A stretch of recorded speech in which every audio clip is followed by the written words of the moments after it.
Bismillah, Assalamualaikum warahmatullahi wabarakatuh. Innal hamdalillah nahmaduhu wa nasta'inuhu wa nastaghfiruh wa na'udzu billahi min shururi anfusina wa sayyiati a'malina. May yahdihillahu fala mudilla lahu wa may yudlil fala hadiya lahu. أشهد أن لا إله إلا الله وحده لا شريك له وأشهد أن محمدا عبده ورسوله صلى الله وسلم عليه وعلى آله وأصحابه وسلم تسليما كثيرا. قال الله تعالى في القرآن الكريم: يا أيها الذين آمنوا اتقوا الله حق تقاته ولا تموتن إلا وأنتم مسلمون. أما بعد، فإن أصدق الحديث كتاب الله، وخير الهدي هدي محمد صلى الله عليه وسلم، وشر الأمور محدثاتها، فإن كل محدثة بدعة، وكل بدعة ضلالة، وكل ضلالة في النار. اللهم نسألك السلامة والنجاة من النار ومن أسبابها. معاشر المسلمين والmuslimat rahimani wa rahimakumullah. Kembali kita bersyukur terhadap nikmat yang telah Allah curahkan kepada kita. Nikmat yang sangat banyak, nikmat yang sangat melimpah, sehingga pada hari ini, pada malam hari ini, Allah mempertemukan kita kembali dalam salah satu rumah dari rumah-rumah Allah Subhanahu wa taala. Dan hendaknya kita senantiasa memperbaiki niat kita. Kita berkumpul di masjid ini dalam rangka untuk mendapatkan ketenangan, untuk mendapatkan rahmat, dan untuk mendapatkan wajah Allah tabaraka wa ta'ala. Karena Rasul sallallahu alaihi wasallam, sebagaimana hadis masyhur yang selalu kita dengar, dalam rangka memotivasi kita, maka kita ulang-ulang hadis tersebut. Bahwasanya dalam Sahih Muslim, Rasulullah sallallahu alaihi wasallam bersabda, majtama'a qaumun, tidaklah berkumpul satu kaum, fi baitin min buyutillah, di salah satu rumah dari rumah-rumah Allah tabaraka wa taala, yatluna kitaballah, mereka membaca Al-Qur'an, wa yatadarasunahu fima bainahum, kemudian mereka saling ajarkan Al-Qur'an itu di antara mereka. Maka Rasul mengatakan, illa nazalat alaihumus sakinatu, kalau itu mereka lakukan, maka akan turun as-sakinah, ketenangan atas mereka. Wa ghasyiyat alaihumur rahmatu, maka kemudian mereka akan diliputi oleh rahmat Allah. Wa haffathumul malaikah, malaikat menaungi mereka. Wa dzakarahumullah fi man indahu, dan Allah akan menyebut mereka, nama mereka. Jadi ini ya janji Rasul ini, Pak. Dalam hadis ini Rasul mengatakan jelas, wa dzakarahum, wa dzakarahumullahu, Allah akan menyebut mereka gitu, bagi orang-orang yang duduk di majelis ilmu. Walaupun kita nggak dikenal orang, Pak, namun orang rajin, ya. Betapa banyak orang yang kelihatannya nggak dikenal orang, namun ternyata dia terkenal di sisi Allah Subhanahu wa taala. Ya. Banyak orang yang kusut masai, ya, disebutkan dalam hadis sahih juga. Banyak ya, orang yang kusut masai, akhbaro gitu ya, disebutkan dalam redaksi hadis itu. Berdebu dia, madfuun, ya, mereka ditolak di setiap pintu-pintu, orang nggak kenal, ya kan, di mata orang ini orang yang tidak memiliki nilai di mata manusia. Namun Rasul mengatakan kalau orang seperti itu dia berdoa kepada Allah Subhanahu wa taala, ya, kemudian dia menyebut nama Allah, bahkan dia bersumpah dengan nama Allah, maka Allah Subhanahu wa taala akan mengabulkan doanya. Artinya hadirin yang dimuliakan oleh Allah Subhanahu wa taala, kita harus senantiasa mencari wajah Allah, mencari keridhaan Allah gitu. Karena keridhaan Allah itu adalah suatu tujuan yang tidak boleh kita lewatkan, tidak boleh kita tinggalkan itu. Beda dengan ridho manusia, sebagaimana kata Imam Asy-Syafi'i, ghayatun nas ridhon nasi ghayatun la tudrak. Ridho manusia itu adalah suatu tujuan yang sulit untuk dicapai, la tudrak, tidak bisa untuk digapai itu. Sulit kalau seandainya kita ingin mengharapkan orang semuanya suka sama kita. Bahkan manusia paling mulia di permukaan bumi yang pernah ada, Rasul saja, tidak semua manusia ridho menerima beliau. Ya, banyak juga yang menolak dari kalangan kafir Quraisy. Bahkan paman beliau Abu Lahab sendiri menentang, menolak, bahkan ingin membinasakan beliau. Maka kalau kita cari ridho manusia itu mustahil, Bapak Ibu. Namun Imam Syafi'i melajukan waridullah, dan ridho Allah, keinginan Allah, keridhaan Allah, ghayatun la tutsraku. Ada tujuan yang tidak boleh ditinggalkan. Jadi memang Allah ciptakan di dunia ini untuk mendapatkan ridho Allah. Karena ridho Allah itu buah dari ibadah. Jadi ibadah yang kita lakukan ini untuk apa, Bapak Ibu? Untuk mencapai ridho Allah. Kalau Allah sudah ridho, ya, insya Allah seseorang itu akan bahagia di akhirat, di sisi Allah kelak, ya, di hari yang tidak ada, ya, tidak bermanfaat di situ harta, benda, anak, kecuali orang yang menghadap Allah dengan hati yang bersih, yang selamat dari berbagai kesyirikan, kebid'ahan, dan seluruh perbuatan maksiat. Ini. Kemudian hadirin yang dimuliakan oleh Allah, kita kembali melanjutkan pembahasan kita, ya, pembacaan dan penjelasan kitab yang berjudul At-Tabarrukul Masyru'u wal Mamnu'u, ya. Tabarruk yang disyariatkan dan yang dilarang, yang ditulis oleh Asy-Syaikh Safwat Nuruddin rahimahullah, min kibari ulama Misra, ya, min kibari ulama Misri, di antara ulama besar, ya, negara Mesir beliau, Ahlus Sunnah wal Jamaah. Ya. Semalam atau sebelumnya kita sudah sampai pada halaman di PDF ini, halaman 46.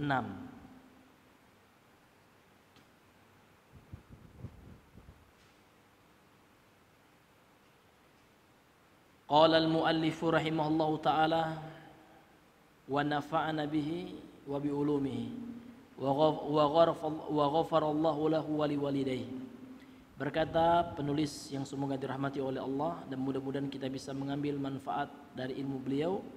Wa ghafarallahu lahu, semoga Allah mengampuni beliau, wa liwalidayhi, dan orang tuanya. Beliau melanjutkan, ya, dalam penggalan yang terakhir yang kita bahas pada pertemuan yang sebelumnya, yaitu tentang, ya, kebiasaan orang-orang Yahudi dan Nasrani. Ya. Disebutkan dalam hadis riwayat Imam Ahmad bahwasanya, ini pertemuan yang sebelumnya, ya, ya, bahwasanya kebiasaan orang-orang Yahudi dan Nasrani, ya, mereka apabila meninggal, nabi-nabi mereka dibangun di atasnya kubur kanisah atau kanais,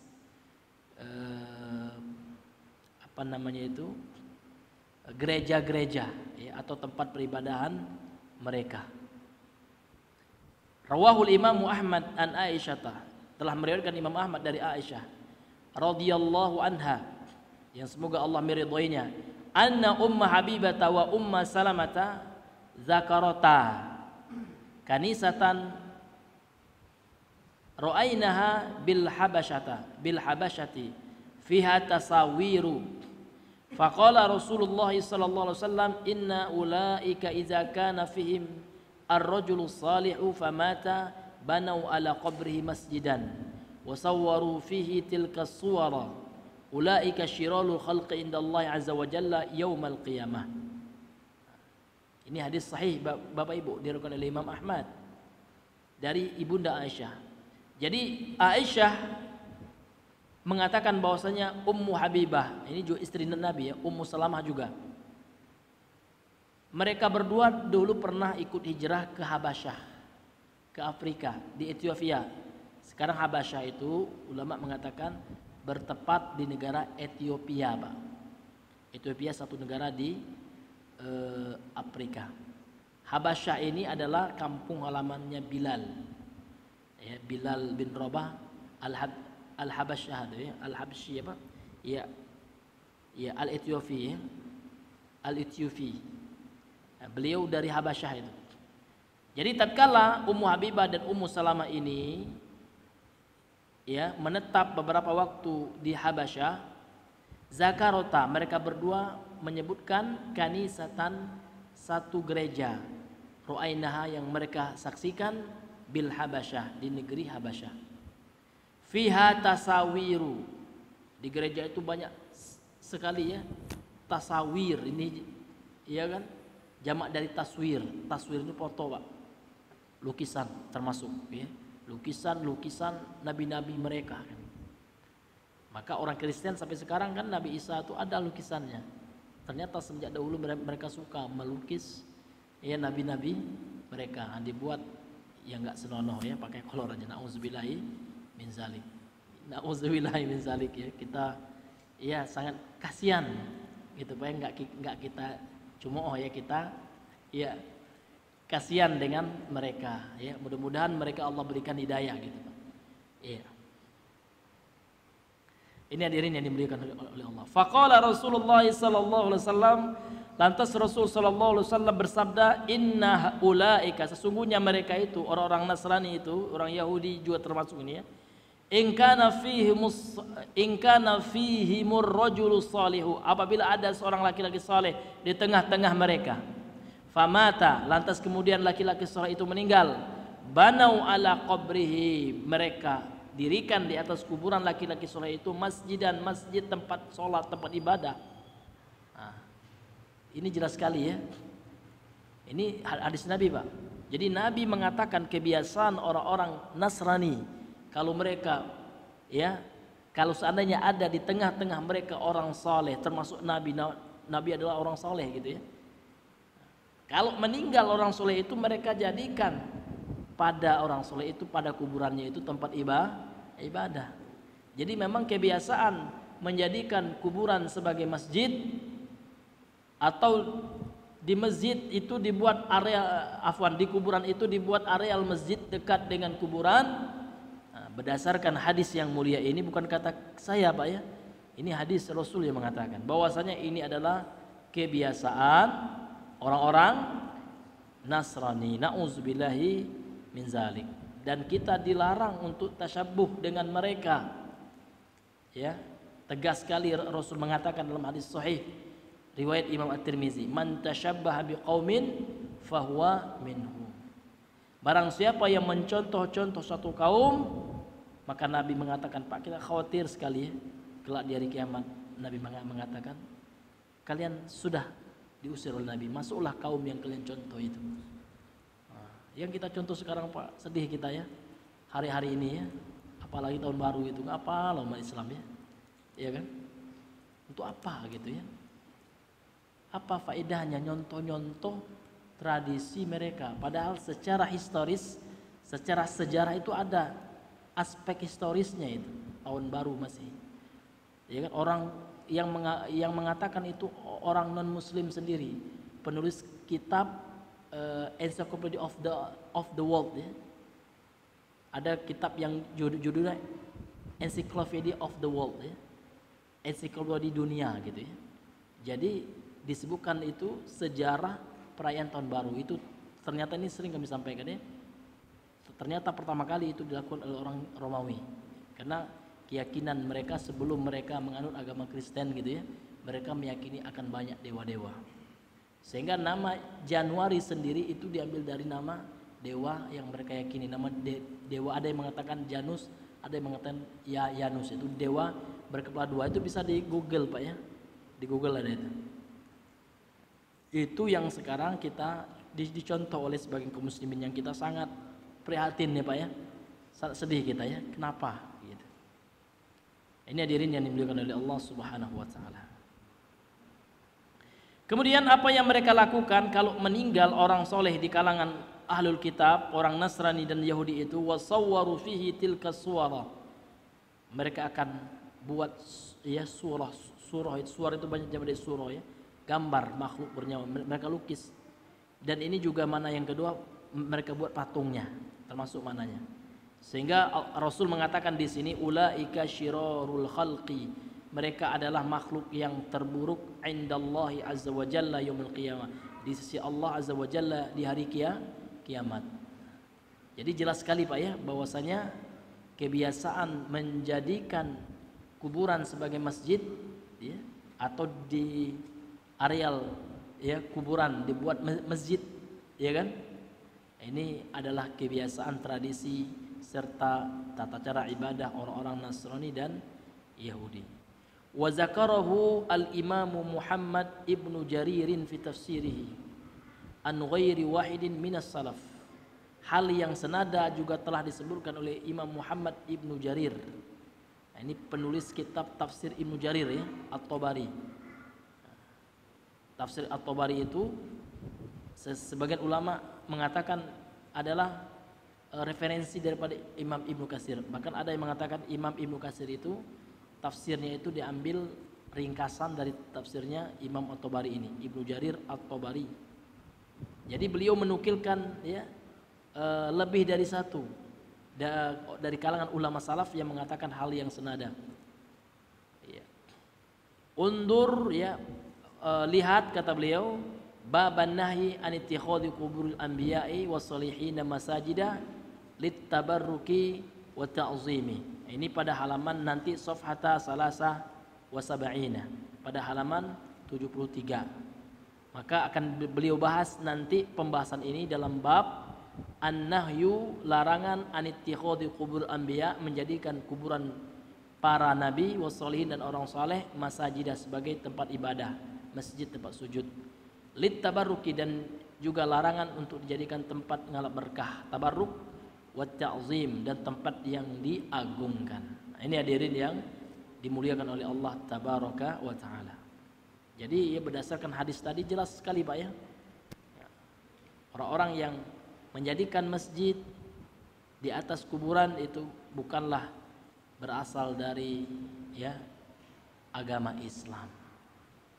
Kemudian kemudian min kitabil masajidi fil juz'i salisi min kitabina hadza waqra ahkamaha wa kalamal muhaqqiqina fi dzalik. Kemudian juga dalam pembahasan masalah masjid pada juz yang ketiga, min kitabina hadza, dari kitab kita ini, waqra ahkamaha, maka bacalah hukum-hukumnya, wa kalamal muhaqqiqina fi dzalik, dan perkataan para ahli tahqiq ya, yaitu peneliti ya, para ulama ya dalam hal tersebut ya. Kemudian hadirin yang dimuliakan oleh Allah Subhanahu wa taala, beliau melanjutkan, wa ma jarra al masaibu ala awamin nasi wal gharsin fi adhanihim anna salihina min ashabil quburi yanfa'una wa yadurruna hatta saru yushrikuunahum Allah fi du'ai wa yatlubuna minhum qada'al hawaiji wa daf'al masaibi ya.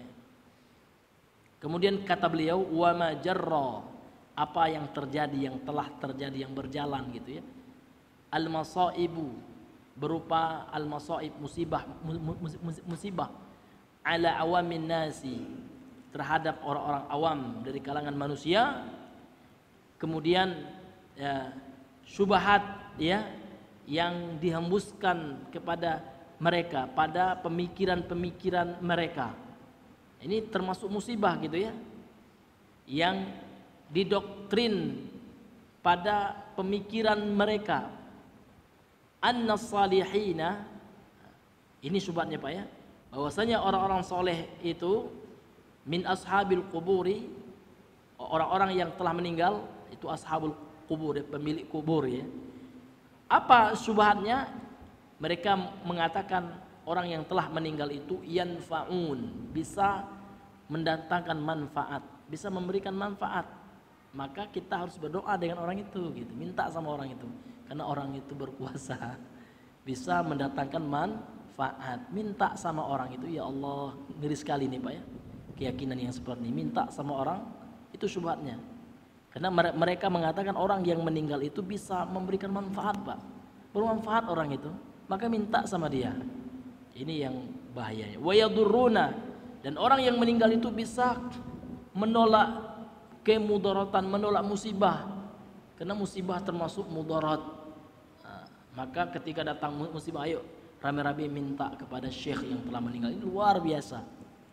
Ini sangat sangat menghancurkan akidah kita. Lupa lagi sama Allah.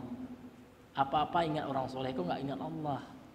Ya, padahal yang menciptakan orang soleh itu siapa, Pak? Allah. Kenapa kok nggak ingat Allah dulu? Kok nggak bersujud, berdoa di malam hari, menangis minta sama Allah? Kok kenapa harus minta sama selain Allah? Karena hati yang telah terpaut kepada selain Allah. Padahal tauhid itu adalah hati yang kokoh, ya, hati yang betul-betul terkait dengan Allah. Sehingga sering kami sampaikan, asal muasal syirik itu kata Al-Imam Ibnu Qayyim itu adalah ta'alluqul qalbi li ghairillah. Hati seseorang itu yang telah terpaut, yang sudah terpatri kepada selain Allah. Itu. Kenapa mereka mengagungkan orang yang soleh? Karena hatinya sudah terkait dengan itu. Seolah orang soleh itu adalah orang yang sesuatu yang bisa mendatangkan hajat mereka, sehingga mereka minta. Ini yang bahayanya, hadirin. Ini syubhat yang luar biasa. Ya. Hatta saru, sampai mereka yusyrikunahum, mempersekutukan orang-orang yang mati itu, Pak, orang soleh yang meninggal itu, ma'allahi, bersama Allah, fid du'ai, dalam berdoa. Sampai mereka berdoa kepada orang yang meninggal itu. Ya. Nah, bagaimana contohnya, Pak? Ada orang yang mengatakan, ya Syekh misalkan, ya Ishfini misalnya, wahai Syekh, sembuhkan aku. Misalkan dia sakit, Pak, ya, datang dia ke kuburan keramat. Karena memang ada yang ngasih dia syubhat, Pak. Kamu kalau mau sembuh, ya kamu harus tabarukan, tawasulan. Dalilnya tawassul. Padahal dalam Islam itu tawassul itu boleh, namun tawassul yang disyariatkan ada dalilnya. Ya, ada sandarannya dari Quran dan Sunnah. Tawassul dengan nama-nama Allah boleh, tetap minta sama Allah gitu. Namun perantaranya benar, perantaranya dengan nama Allah, dengan sifat Allah boleh, dengan amal saleh karena ada dalilnya, atau bertawassul dengan doa orang yang masih hidup. Karena ada contohnya, Rasul pernah berkata kepada Umar dalam hadis sahih, ya, kalau seandainya datang seorang pemuda soleh dari Yaman, dia bernama Uwais Al-Qarni, maka datangi dia bertawassul, minta doanya. Itu kan tawassul juga. Tawassul itu artinya menjadikan sesuatu itu perantara dalam berdoa. Nah, ini hadirin yang dimuliakan. Tapi kalau seandainya sudah meminta, itu bukan tawassul lagi. Istighosah. Ya kan, istighosah itu kan minta dihilangkan kesulitan yang tengah menimpa. Ya kan, talabu izalati syiddah itu artinya. Istighosah itu adalah talabul ghaus. Al-ghaus itu adalah izalatu syiddah. Al-ghaus itu adalah supaya dihilangkan syiddah, kesulitan, baik itu musibah, paceklik, bencana. Kalau kemarin COVID itu bisa juga dikatakan syiddah itu, ya. Ya, musibah itu penyakit, ya. Maka kita beristighosah kepada Allah. Maka bagaimana doanya, Pak? Allahumma aghithna gitu. Jangan kita minta kepada selain Allah, beristighosah kepada selain Allah. Ini tidak ada sebagaimana ya Syekh Abdul Qadir aghithna, na'udzubillah. Ya. Padahal itu hak Allah, Pak, yang mengabulkan doa, yang mengangkat syiddah itu, yang mengangkat bala itu Allah. Enggak mampu, hatta Nabi pun enggak mampu. Malaikat nggak mampu, Pak. Itu hak mutlak khusus Allah yang bisa mengangkat musibah yang menimpa kita. Nah, ini hadirin yang dimuliakan oleh Allah Subhanahu wa ta'ala. Kemudian beliau mengatakan wa yatlubuna minhum qada'al hawaiji. Mereka, na'udzubillah, ya, sampai-sampai meminta kepada orang yang meninggal itu, ya, untuk ditunaikan hajat-hajat mereka. Misalkan yang lama menjomblo, belum dapat ya jodoh. Nah, ayo minta sama syekh gitu ya, syekh yang sudah meninggal itu, sama Habib, ya minta, ayo kita ke kuburan Habib ya, Bib tolong Bib, ini ya, ini dia, ini teman saya ini Bib, sudah 40 tahun umurnya Bib, belum dapat jodoh juga Bib, tolong Bib ya, ya engkau tuh dekat dengan Allah Bib, tolong kabulkan doanya Bib. Na'udzubillah, itu syirik ya. Itu contoh Pak, luar biasa ini. Jadi minta sama Allah aja. Kalau kita ziarah kubur gunanya bukan untuk tawassul, bukan untuk tabarruk. Ziarah kubur itu untuk mendoakan yang sudah meninggal. Kita doakan seperti itu. Assalamu alayka ya ahlad diyar, kan itu doanya. Ya kan? Keselamatan dari Allah untukmu wahai penghuni alam kubur ini. Ya kan? Wa as'alullaha lakumul afiyah. Dan aku meminta kepada Allah supaya diberikan keselamatan bagi engkau wahai penghuni kubur, kan itu. Kita doakan. Wa inna insyaallah bikumul lahiqun. Dan kami insyaallah suatu hari akan mengikut jejak kalian, akan masuk juga ke alam kubur ini. Ini sering kita sampaikan. Jadi kita tidak pernah melarang ziarah kubur, Pak. Namun yang kita nasihatkan ya adalah meminta bertabarruk, bertawassul kepada orang yang telah meninggal. Ini Bapak Ibu yang dirahmati oleh Allah tabaraka wa taala. Kemudian ya, wadaf'il masaibi, itu juga ya, menolak musibah-musibah. Yatlubuna minhum qada'al hajati wa daf'al masaibi illa tasahala mu'dhamul mutaakhirina minal ulama. Dalam hal ini ya, telah tasahala, bermudah-mudah kebanyakan ulama-ulama mutaakhirin itu Pak, setelah generasi salaf. Salaf itu Rasul, sahabat, tabi'in, tabi'ut tabi'in, sekitaran tahun 300-an Hijriah. Secara waktu zaman itu dikatakan salaf ya. Namun salaf itu kan dua maknanya Pak. Salaf min nahiyatil zaman, kemudian wasalaf min nahiyatil manhaj. Salaf ditinjau dari waktu. Kalau waktunya 3 generasi, 3 abad yang dipuji oleh Nabi dalam hadisnya. Sahabat, Rasul dan sahabat, tabi'in dan atba'ut tabi'in gitu. Itu dari segi waktu. Namun dari segi manhaj, dari segi cara beragama, siapapun yang mengikuti cara beragamanya Rasul dan para sahabatnya, walaupun mereka hidup ya sudah jauh, sudah hidup di zaman kontemporer ini, tetap mereka ya disandarkan kepada mereka pemahamannya. Ya, salafi itu artinya mengikuti pemahaman mereka. Ya, jadi salafi itu ya bukanlah kelompok tertentu, bukan, dia bukan ajaran tertentu, bukan, dia ajaran lama, ajaran yang berusaha mengamalkan apa yang telah diamalkan oleh Rasul dan para sahabat. Dan seluruh orang Islam itu kalau kita jelaskan ini pasti mau mereka menerima salafi. Siapa yang nggak mau, ya kan, beragama seperti Nabi, siapapun umat Islam dari organisasi manapun, kalau kita katakan itu ya gitu. Itulah yang kami maksud dengan salafi. Bukan salafi itu suatu sekte kayak gitu ya, bukan. Dia itu adalah cara beragama. Jadi bagaimana kita beragama ini, kita meneladani Rasul. Maka salafi itu Pak bukanlah forum tertentu ya, sehingga ada orang mudah-mudah ya gampang-gampang mengeluarkan orang dari salafi. Kamu nggak salafi lagi, emang kamu siapa Pak ya? Kapan masuknya kok mengeluarkan gitu? Kan salaf ini bukan organisasi Pak, bisa dikeluarkan gitu. Cukuplah Allah nanti menilai seseorang itu, kan gitu. Nah, ini hadirin yang dimuliakan oleh Allah Subhanahu wa taala. Jadi salaf itu metode beragama Pak ya. Salaf itu metode beragama.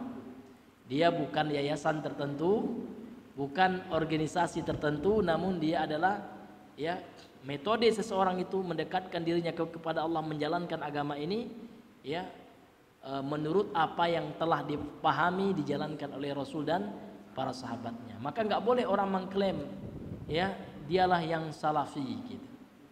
Ya, karena Salafi ini bukan organisasi gitu ya.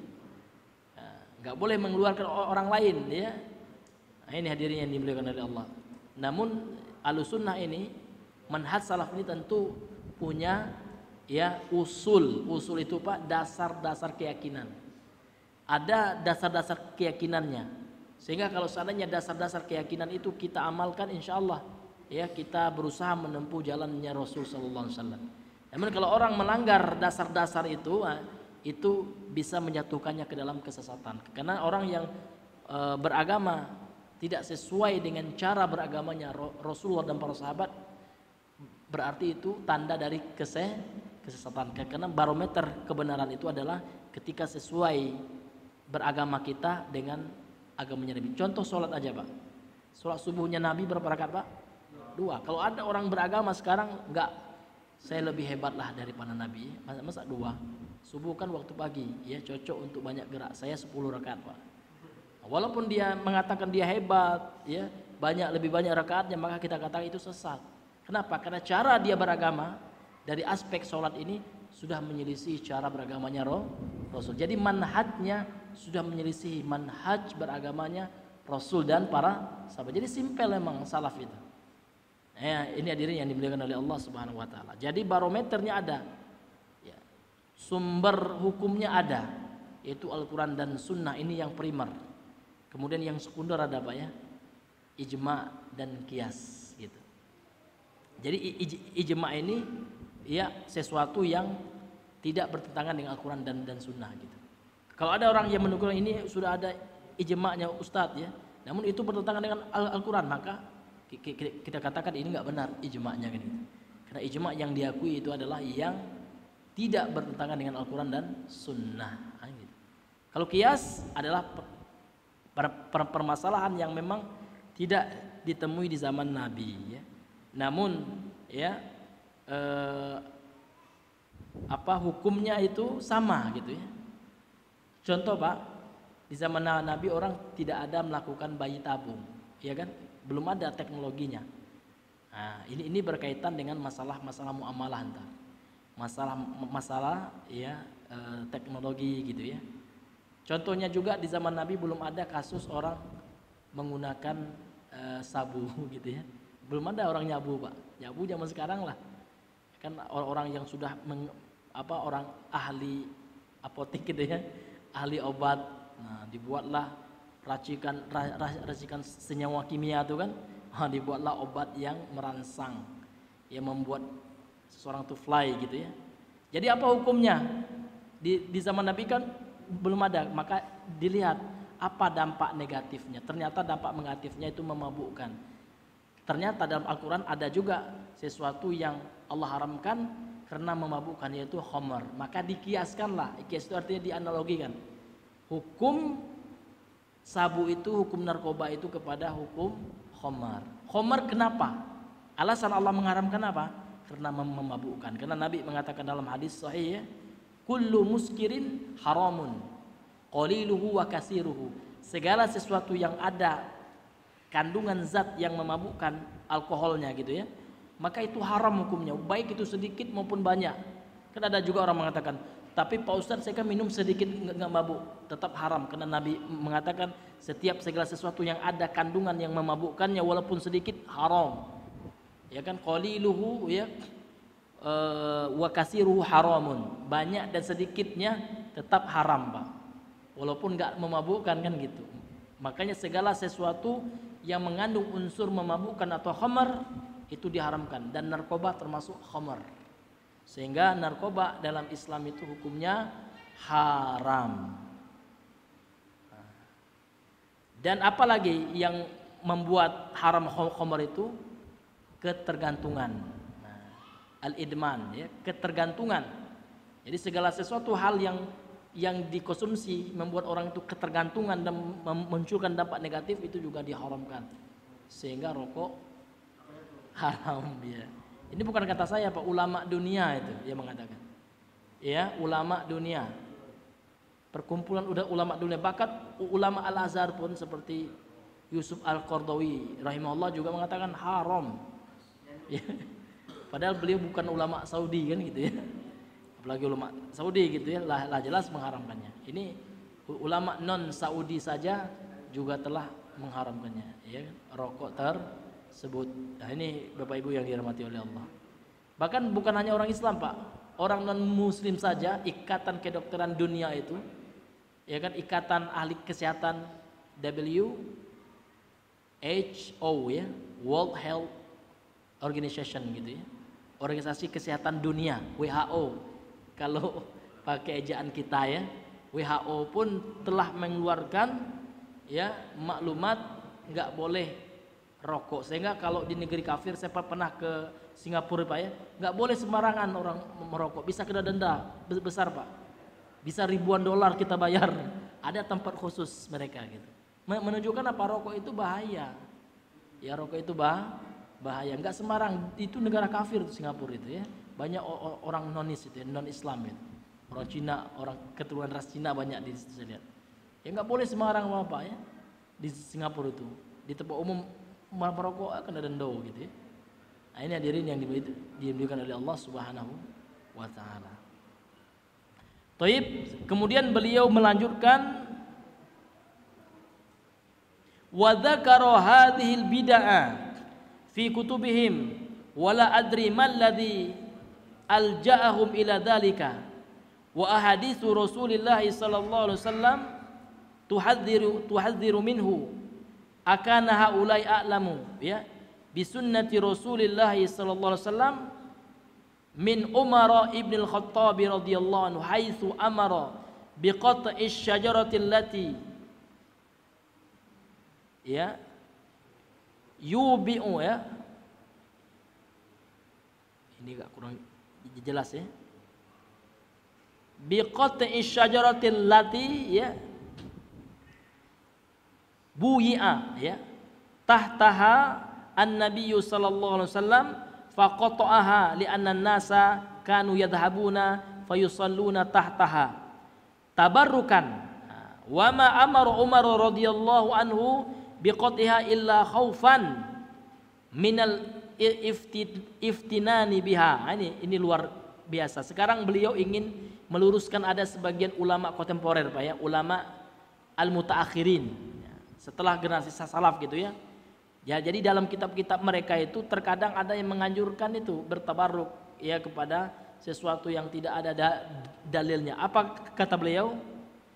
Dan dia menyebutkan ini salah satu ya ulama kontemporer itu, dan dia menyebutkan bid'ah-bid'ah ini di kutub-kutub mereka. Wala adri, dan saya tidak mengetahui, kata beliau, malladzi alja'ahum, apa yang membuat mereka, yang menyebabkan mereka ila dzalik, ya kan, terhadap kesimpulan kepada kesimpulan itu, sehingga sebagai mereka mengatakan ya boleh gitu ya. Ya. Sedangkan hadis-hadis Rasulullah tuhadziru minhu gitu ya, mentahzir ya, memperingatkan, mewanti-wanti untuk tidak ya melakukan bid'ah ya tabarruk seperti itu. Akana haulai, apakah mereka a'lamu bi sunnati Rasulullah min Umar, apakah orang-orang yang membolehkan gitu ya perkara-perkara tabarruk yang tidak pada tempatnya, yang kita katakan istilah tabarruk yang bid'ah ya, apakah orang-orang yang membolehkan itu lebih tahu tentang sunnah Nabi ketimbang Umar ibn Khattab? Ya. Kenapa? Karena Umar ibn Khattab pernah memerintahkan untuk memotong, memangkas, ya, menebang pohon allati buyi'a tahta Nabi, yang mana di bawah pohon itu pernah Nabi dibaiat, ya kan, oleh para sahabat. Faqata'aha, kemudian Umar ya memotong pohon itu. Kenapa? Apa alasannya Umar menyuruh memotong pohon itu, menebang pohon itu? Li'anna nasa kanu yadhhabuna, karena Umar melihat, menyaksikan banyak manusia pergi ke pohon itu Pak. Fayusalluna tahtaha, kemudian mereka sholat untuk ngalap berkah ya, sholatlah mereka di bawah pohon itu. Tabarrukan ini dalam rangka untuk mencari keberkahan. Wa ma amar Umaru, dan tidaklah Umar memerintahkan radhiyallahu anhu biqat'iha, untuk menebang pohon itu, illa khaufan, kecuali kekhawatiran beliau, ya, karena kekhawatiran al iftitan biha, minal iftitani biha, ya, dari fitnahnya gitu ya. Beliau khawatir itu akan menyebabkan fitnah besar muncul. Apa itu Pak? Syirik gitu. Ya, seseorang sudah mengagungkan pohon itu gitu ya. Nah, ketimbang pohon itu diagungkan, udah Umar menyuruh tebang aja pohon itu. Padahal pohon itu pohon bersejarah itu Pak. Itu kan, itu adalah pohon di mana di bawahnya, ya kan, para sahabat berbaiat, bui'ah, ya. Rasul dibaiat oleh para sahabat di bawah pohon itu. Nah, ini hadirin yang dimuliakan oleh Allah. Nah, ini sikap Umar Ibn Khattab, ya, dalam rangka untuk menjaga akidah manusia, ya. Ini hadirin yang dimuliakan oleh Allah Subhanahu wa taala. Masuk waktu, Bang? Ya. 2 menit lagi, ya. Kemudian beliau melanjutkan wa sabata anhu, dan juga telah terdapat hadis yang sabit, yang sahih, masih dari Umar Ibn Khattab radhiyallahu anhu, annahu ra'an nasa fi safarin yatabadaruna ila makanin, ya, dalam sebuah perjalanan, dalam sebuah safar, ya, beliau Umar bin Khattab pernah menyaksikan manusia bersegera, Pak, bergegas menuju suatu tempat, ya. Fasal an dzalik, lantas Umar bertanya, kenapa kalian harus ke tempat itu? Ngapain di tempat itu? Bahasa kita, ya. Faqalu, lantas mereka menjawab, qad shalla fihi an-nabiyyu sallallahu alaihi wasallam, di tempat itu Nabi pernah salat dahulu. Faqala Umaru radhiyallahu anhu, berkata Umar radhiyallahu anhu, man, ya, man, ya, uridat lahu salatu falyusalli, ya kan, barang siapa yang telah masuk waktu salat lah gitu, kalau bahasa kita gitu, ya, apabila telah masuk salat di tempat manapun, maka salatlah dia di tempat itu, ya. Wa illa falyamdi, ya, fa inna ma halaka ahlul kitabi li'annahum tatabba'u athara anbiya'ihim, ya kan. Dan kalau seandainya dia tidak, ya, salat di tempat yang mana waktu salat sudah masuk, ya, dia harus menunaikan salat di tempat itu, maka dia lakukan, ya, dia tunaikan di tempat mana saja tanpa mengkhususkan tempat gitu kan. Nah, kemudian ini ada perkataan beliau, Pak, ya, yang sangat luar biasa sekali menjaga akidah umat Islam. Apakah kata beliau? Fa inna ma halaka ahlul kitab, sesungguhnya, ya, celaka ahlul kitab Yahudi dan Nasrani. Apa sebabnya, Pak? Li'annahum tatabba'u, karena mereka itu suka untuk mengikuti, mencari-cari athara anbiya'ihim, ya, sisa bekas-bekas, jejak-jejak, ya, para nabi mereka. Fattakhadhuha kana'isa wabi'an, lantas mereka jadikan bekas-bekas para nabi mereka itu gereja dan sinagog gitu, ya, tempat ibadahnya orang Yahudi. Nah, gitu. Maka ini kebiasaan ahlu kitab gitu, ya, mencari bekas-bekas peninggalan nabinya untuk ngalap berkah gitu, Pak, ya. Contoh mencari ini rambutnya nabi gitu, ya, yang sudah meninggal, apalagi yang berkaitan dengan nabi. Yang sebenarnya, Pak, kalau kita cinta kepada nabi bukan itunya, ikuti sunnahnya nabi. Berapa sunnah nabi yang telah kita amalkan? Dikit baru. Masa yang seperti ini tempat minumnya nabi di sini dulu, ngalap berkah lagi di situ. Itu kan bukan esensi perintah nabi. Nabi nggak pernah memerintahkan kita untuk hal yang seperti itu, Pak. Nggak ada nabi mengatakan kalau aku meninggal tolong kalian museumkan peninggalanku. Ada pernah nabi mengatakan? Kalau ada bagus itu, ya, ngalap berkahlah kalian di peninggalku. Jangan lupa rambutku, ya kan? Ya kan? Jangan lupa sandalku, ya. Jangan lupa ini kan. Ini nggak ada yang seperti itu, hadirin yang dimuliakan oleh Allah Subhanahu wa taala. Inilah hadirin yang dimuliakan oleh Allah Subhanahu wa taala. Ya. Maksud Bang? Ya, karena sudah masuk waktu, ya, kita cukupkan dahulu sampai di sini. Nanti, ya, kita lanjutkan sedikit setelah sholat Isya. Subhanakallahumma bihamdika Asyhadu an la ilaha illa anta astaghfiruka wa atubu ilaik. Assalamualaikum warahmatullahi wabarakatuh.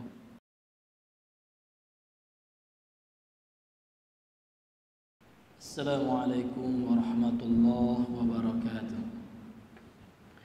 Alhamdulillahi wa kafa wa usallimu ala nabiyyina Mustafa wa ala alihi wa sahbihi ahli tuqa wal wafa. Asyhadu an la ilaha illallah wahdahu la syarika lah wa asyhadu anna Muhammadan abduhu wa rasuluh sallallahu alaihi wa ala alihi wa ashabihi wa sallama tasliman katsira wa ba'd. Ma'asyiral muslimin wal muslimat, a'azzani Allah wa iyyakum jami'an. Kita kembali melanjutkan pembacaan dan pembahasan kitab At-Tabarrukul Masyru'u wal Mamnu'. Tabarruk yang disyariatkan dan yang dilarang. Kita masih membahas tentang perkataan daripada Umar ya. Tadi sudah beliau memerintahkan untuk ditebang pohon yang mana masyarakat ketika itu pergi menuju pohon itu untuk ngalap berkah, tabarrukan, solat di bawah pohon itu, yaitu pohon yang mana Rasul pernah dibaiat oleh para sahabatnya. Kemudian kita kembali melanjutkan. Qala al-muallif rahimahullahu taala, berkata penulis yang semoga dirahmati oleh Allah, wa karihal imamu Malikun rahimahullahu tatabbu'al amakin allati shalla fiha an-nabiy sallallahu alaihi wasallam fi tariqihi min al-madinati ila Makkah sanata hajjatil wada'i. Imam Malik rahimahullah membenci mengikuti atau mencari-cari tempat-tempat khusus yang Rasul pernah sholat di tempat tersebut sallallahu alaihi wasallam. Fi tariqi minal madinati, dalam perjalanannya dari kota Madinah ila Makkah ke kota Makkah. Sanata hajjatil wada'i, pada tahun haji wada', haji perpisahan. Wassalatu fiha tabarrukan bi asari syarifi illa fi masjidi Quba li'annahu sallallahu alaihi wasallam kana yatihi rakiban wa masyian ma'a anna al-amakin allati shalla fiha an-nabiy sallallahu alaihi wasallam la syai'a fi sholati fiha iqtida'an bihi sallallahu alaihi wasallam wa tabarrukan bi asarihi. Wa kana ibnu Umar radhiyallahu anhuma yaf'aluhu walakinnal imama Malikan rahimahullah bana madhhabahu ala saddi dzara'i fara'a anna at-tasahula fi hadha wa in kana jaizan yajri ila mafsadatin ba'da taqaddumil ahdi ka'tiqadi wujubi salati fi hadhihi al-amakin wa rubbama jara ila a'dhami min dhalika fal-ihtiyatu saddu hadzal babi wa adamu tasahul fihi fa innar ra'iya haula al-hima yushiku an yaqa fihi. Kemudian kata beliau, Imam Malik beliau tidak menyukai, kariha itu membenci, enggak senang. Tatabbu al-amakin, mencari-cari tempat-tempat allati shalla fiha nabi, yang pernah Nabi salat di tempat itu. Dalam perjalanannya beliau Imam Malik dari Madinah ke kota Mekah, dalam perjalanan Rasulullah dari Madinah ke kota Mekah pada tahun haji wada, haji perpisahan. Wassalatu fiha tabarrukan, dan salat di tempat itu dalam rangka untuk ngalap berkah. Bi asari syarif, dengan bekas asarnya Nabi, peninggalannya Nabi yang mulia. Itu dibenci oleh Imam Malik Jadi Imam Malik gak senang ada orang ini di mana nih tempat-tempat yang pernah Nabi sholat, dan ntar kita sholat juga di tempat itu. Untuk apa? Tujuannya untuk apa, Pak? Untuk tabaruk. Jadi Imam Malik gak senang. Kecuali di Masjid Quba itu boleh gitu. Ini khusus karena ini ada dalil anjurannya gitu ya. Illa fi Masjid Quba, masjid yang di kota Madinah tuh Pak ya. Kalau Bapak mungkin umroh ya, maka jangan lupa untuk ziarah salat di Masjid Quba. Memang ada anjurannya Pak. Iya. Hadisnya sahih tentang keutamaan salat di Masjid Quba ini. Liannahu, karena Nabi sallallahu alaihi wasallam, karena sesungguhnya Nabi sallallahu alaihi wasallam kana ya'tihi, dahulu Nabi memang mendatangi Masjid Quba itu rokiban, baik itu dalam keadaan mengendara onta. Nabi berkendaraan ke Masjid Quba sengaja boleh, mencari berkah masjid itu boleh. Atau Nabi mendatanginya masyian, jalan kaki.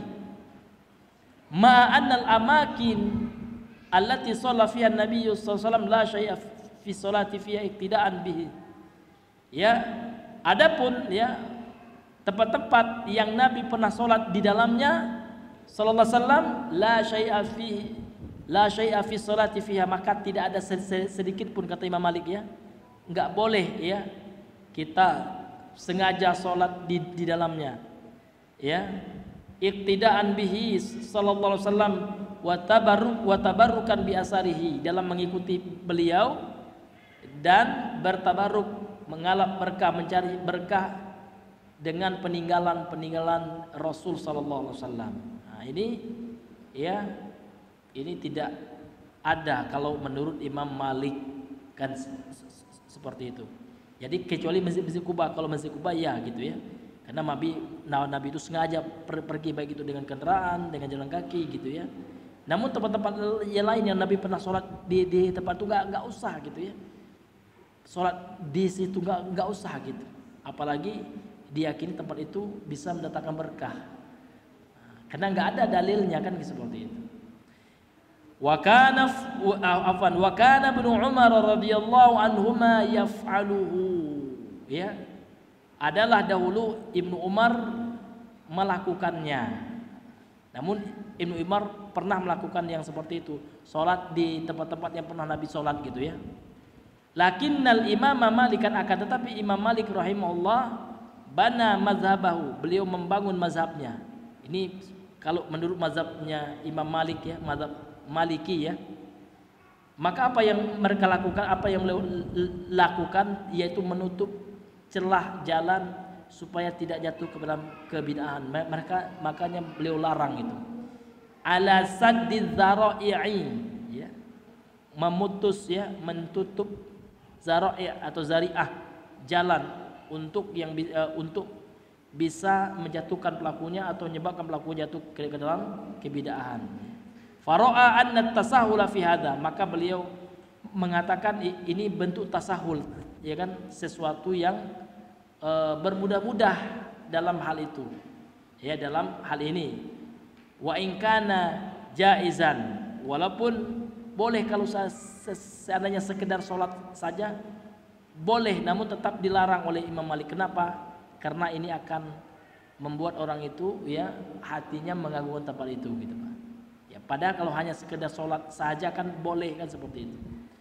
Yajri ila mafsadatin ba'da taqadumil ahdi, ini akan ya mengarahkan ya kepada kerusakan ya setelah dilakukannya hal itu gitu ya.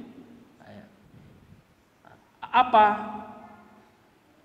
kerusakannya, seperti apa? Ini diberikan contoh oleh Imam Malik ya.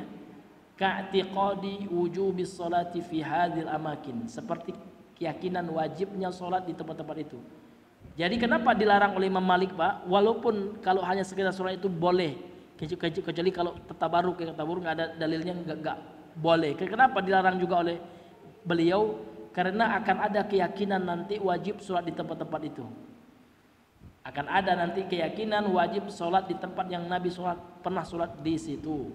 Warubbama, dan terkadang ya boleh jadi ini jaro ila a'dhami min dzalik, ya mengantarkan kepada perkara yang lebih besar lagi kerusakannya daripada hal itu. Fal ihtiyatu, maka untuk kehati-hatian. Ihtiyat itu artinya kehati-hatian, tindakan preventif, pencegahan Pak ya. Saddu hadzal babi, tutup pintu ini ya, wa adamut tasahul fihi, kemudian tidak bermudah-mudah di dalam hal ini. Fa innar ra'iya, karena dalam hadis ya, seorang pengembala kambing haulal hima, di apa nama itu, di tempat gembalaannya, ya kan, dan di sebelahnya itu ada apa namanya itu, serigala gitu kan.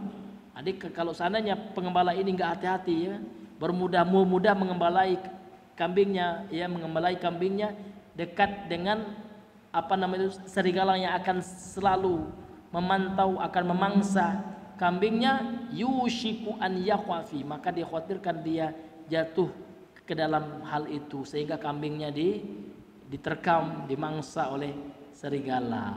Ini maksudnya apa, Pak? Maksudnya kalau Imam Malik ya, beliau lebih mengedepankan sikap pencegahan, kehati-hatian, ihtiyat ya, al-ihtiyatu, kehati-hatian. Memang enggak apa-apa kalau hanya sekedar sholat di tempat yang pernah Nabi sholat, enggak apa-apa, namun tetap beliau larang. Kenapa?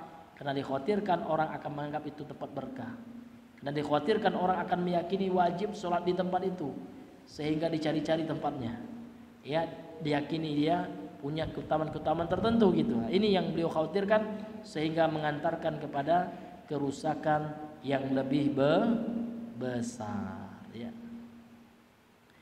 Ini undur safhata tis'atan wa tis'ina. Lihat halaman 99. Di halaman 99 akan dibahas juga oleh beliau. Wa fi akhiri ahkami babi sifati haji Nabi, dan pada akhir hukum tentang bab sifat atau tata cara hajinya Nabi sallallahu alaihi wasallam fil juz'il hadi asyara, pada juz yang ke-11 min hazal kitab, di buku ini. Fa fihi, dan di dalamnya juga ya, kalamun fi hadzal makna, perkataan yang sama dengan makna yang beliau sampaikan ini, Pak. Wala naktasiru ala dzalika, ikhtisar ya. Dan untuk meringkas hal ini ya, kita ambil khulasahnya, ikhtisarnya, li'annal kalama fi hadzal bab yatul ya, pembicaraan tentang bab masalah ini itu panjang sekali. Kemudian waman arada an yuriha nafsahu fa alaihi bittiba'i ma sahha fihi dalilu. Kemudian kata beliau, man arada, barang siapa yang ingin an yuriha nafsahu, untuk supaya memuaskan ya hatinya, jiwanya di dalam pembahasan ini, fa alaihi, maka wajib baginya bittiba'i ma sahha fihi dalilu, mengikuti sesuatu yang telah sahih dalilnya tentang hal itu. Wallahu yahdina jami'an, dan Allah lah yang memberikan hidayah kepada kita semuanya, ila sawa'is sabil, kepada jalan yang lurus, wa huwa hasbuna wa ni'mal wakilu, dan Allah Subhanahu wa taala cukup, Allah lah bagi kita gitu, dan Allah lah sebaik-baik ya penolong bagi kita. Intaha ya, dan selesailah pembahasan beliau. Jadi ini Pak masih terkait dengan bab yang sebelumnya, bab tentang kitab-kitab yang membahas tentang tabaruk. Jadi ini beliau nukilkan dalam kitab min ya Al-Fathi Ar-Rabbani.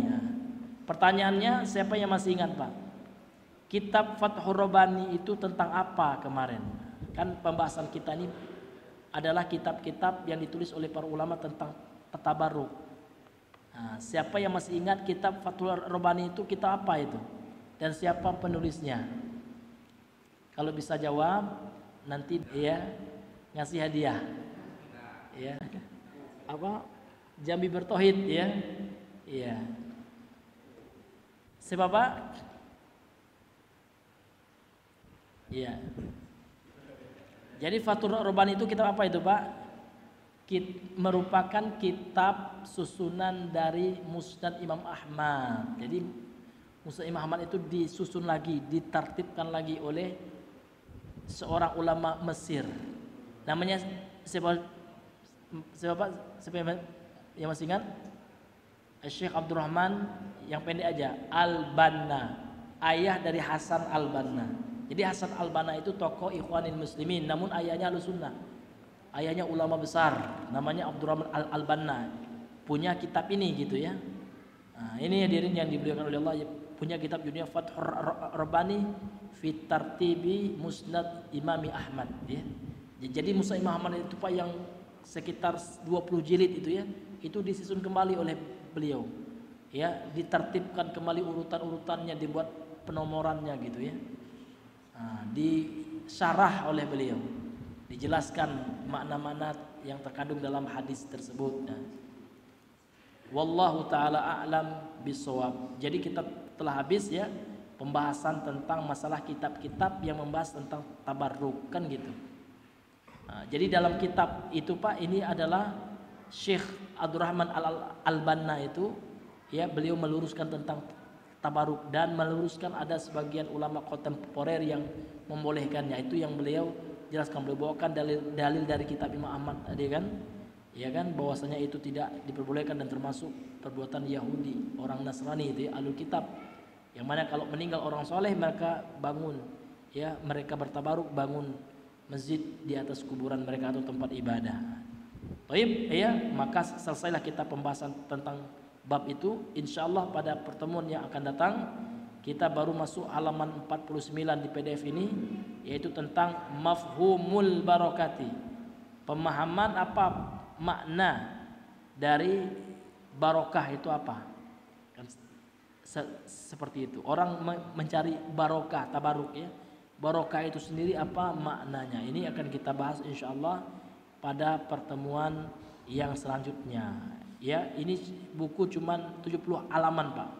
Jadi besok kita sudah masuk halaman 50, berarti tinggal 20 halaman lagi. Wallahu taala a'lam bissawab. Mungkin ini saja yang bisa kami sampaikan pada pertemuan di malam hari ini ya. Semua yang benar itu datang dari Allah, yang khilaf keliru salah itu dari kami pribadi dan syaitan yang terkutuk. Subhanakallahumma bihamdika asyhadu an la ilaha illa anta astaghfiruka wa atubu ilaik. Assalamualaikum warahmatullahi wabarakatuh.